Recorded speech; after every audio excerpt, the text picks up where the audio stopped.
अस्सलामु अलैकुम और रहमतुल्लाहि ताला व बरकातुहू। कभी दीवार हिलती है, कभी दीवार हिलती है, कभी दार कांपती है। कभी दीवार हिलती है, कभी दार कांप जाती है।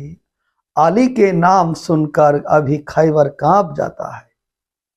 मुसलमान अभी আপনাদের সম্মুখে কিছু আলোচনা করব ইসলামিক জ্ঞান কোরআনের হাদিসের রোশনীতে। আমরা প্রত্যেকেই আল্লাহর বান্দা। একদিন আমাকে আপনাকে প্রত্যেককেই এই জগৎ ছেড়ে একদিন না একদিন যেতেই হবে। কেউ বাঁচতে আসেনি, কেউ বাঁচবেও না। কোনো বাহানাতে না কোনো বাহানাতে তাকে যেতে হবে। যদি আমরা আল্লাহকে মানি, আল্লাহ রসুলকে মানি, আল্লাহর কলকে মানি, তাহলে আমাদেরকে সর্বপ্রথম ইয়াকিন রাখতে হবে আল্লাহর উপরে, আল্লাহর রসুলের উপরে। প্রমাণ আপনাদেরকে আমি দিতে চলেছি যে কায়দা, যে আমরা প্রত্যেককে, যদি কোনো ব্যক্তি কায়দা না পারে তো আলেম মৌলবি মুফতি কেউ হতেই পারে না। তো কায়দাতে বলছে আমানতু বিল্লাহি ওয়া মালাইকাতিহি ওয়া কুতুবিহি ওয়া রাসূলিহি ওয়াল ইয়াউমিল আখিরি ওয়াল কদরিহি ওয়াল খাইরিহি ওয়া শাররিহি মিনাল্লাহি তাআলা ওয়াল বাসে বাদাল মাউত। এর অর্থ যদি আজকে আপনি আমি খুলি তাহলে বুঝতে পারবো। আমানতু বিল্লাহি, ঈমান আনলাম আল্লাহর উপরে, আমানতু বিল্লাহি ওয়া রাসূলিহি, রাসূলের উপরে, ও মালাইকাতিহি, মালাইকার উপরে, ও কুতুবিহি, ও কুতুবের উপরে, ওয়াল ইয়াউমিল আখিরি, আখিরাতের উপরে, এবং ভালো মন্দ ভাগ্য এই তাকদীরের উপরে। এই ইমানে মুজাম্মাল, ইমানে মুফাসসালকে যদি আজকে আমরা ফলো করি তাহলে আমাদের মধ্যে কোনো বিভ্রান্ত আসতেই পারে না। কারণ আজকে কোরআন কি বলছে, কোরআন যেটা আপনাকে আমাকে ফয়সালা দিচ্ছে, বাবু কোরআন আপনার জন্য আসেনি, আমার জন্য আসেনি। ইয়া আইয়ুহান নাস, तमाम মানুষের জন্য কোরআন, কোনো গরিবের জন্য নয়, কোনো বড় লোকের জন্য নয়।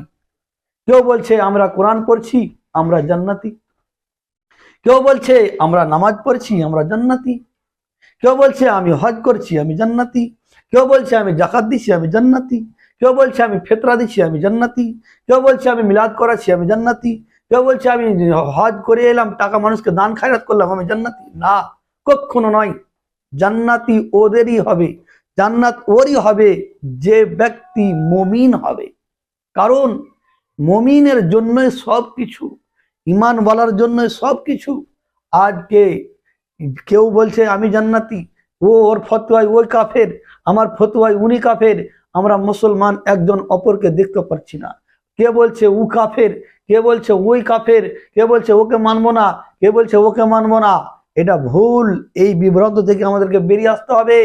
যদি আপনি আমি ওকে খারাপ বলি, ওকে খারাপ বলি, তো আমি কাকে শুনবো? আমি তো প্রত্যেককেই, আমরা তো নাপাক কাতরা থেকে তৈরি হয়েছি। আপনার জন্মটা কোথা থেকে এসছে? নাপাক নুতফা থেকেই আমার জন্ম। নাপাক থেকে যখন আমার জন্ম হয়েছে, নাপাক থেকে যখন আমি দুনিয়াতে সৃষ্টি হয়েছি, আমার কিসের এত ঘামান, কিসের এত অহংকার, কিসের এত ঘামান? এই ঘামান আল্লাহর কাছে থাকবে না। একদিন প্রত্যেককেই মরতে হবে বাবু।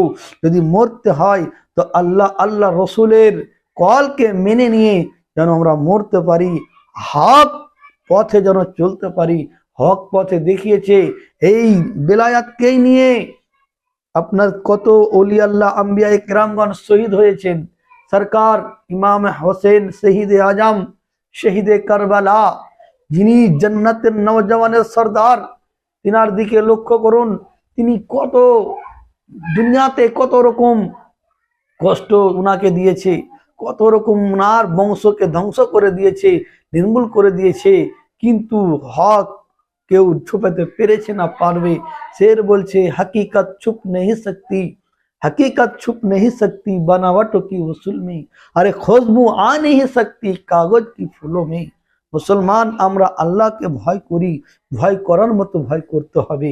আমরা মানুষকে মানি, মানুষকে মানতে হবে, আল্লাহর নবীকে মানতে হবে, কিন্তু আল্লাহর যে কানুন, আল্লাহ যেভাবে আপনাকে আমাকে চলতে বলেছে, ইহদিনাস সিরাতাল মুস্তাকিম, হে আল্লাহ তুমি আমাদিগকে সঠিক সরল পথে পরিচালিত করো। নামাজ পড়ছি কিন্তু একবারও সঠিক পরলোকে আমরা চলছি না। নামাজ পড়ছি কার গিবাদ করছি, নামাজ পড়ছি কার হিংসা করছি, নামাজ পড়ছি কাকে অন্যায় কথা বলছি, নামাজ পড়ছি আমি মিথ্যা কথা বলছি, আমার মুখে দাড়ি আছে আমি কত খারাপ কথা বলছি, আমার মুখে টুপি মাথায় টুপি আছে আমি কাকে গিবাদ করছি। গিবাদ মুসলমানের জন্য হারাম। তাহলে আমরা হালালকে যতক্ষণ পর্যন্ত না বুঝবো, হারামেই তো আমার জন্ম, কারণ নাপাক থেকে আমার জন্ম, তো আমি তো ওই শিক্ষাই পাবো। ওই শিক্ষা নিতে গেলে আল্লাহ তাআলা বলতে আছে, যদি তোমরা আমার নৈকট্য হাসিল করতে চাও, আমাকে যদি পেতে চাও, তাহলে তোমরা আদর্শবান হও। আমার আদর্শ জানতে গেলে আমার নবীকে ফলো করো। আমার আদর্শ জানতে গেলে আমার রসুল যেটা দিয়েছে সেটাই তোমরা অনুসরণ করো। কারণ রসুলের অনুসরণই আল্লাহর অনুসরণ হবে, রসুলকে মানাটাই হবে। আল্লাহ